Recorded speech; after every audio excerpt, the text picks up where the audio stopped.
How to turn on off PowKiddy RGB20S. Turning on the PowKiddy RGB20S. Gently press the power button for about a second. Wait until you see the RGB logo appear on the screen. Important: press the power button gently, as pressing too hard could force a restart and potentially cause data loss. Reference 3. Turning off the PowKiddy RGB20S safely.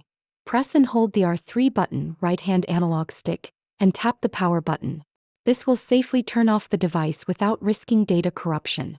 Alternative methods to power off. Use the on-screen menu. Press the Start button, scroll down to select Quit and then choose Shutdown System. This safely powers down the device. Hard shutdown. Use only as a last resort. Press and hold the power button for 3 to 5 seconds until the light indicator turns off. Caution: this method can cause data corruption and should only be used if other methods do not work.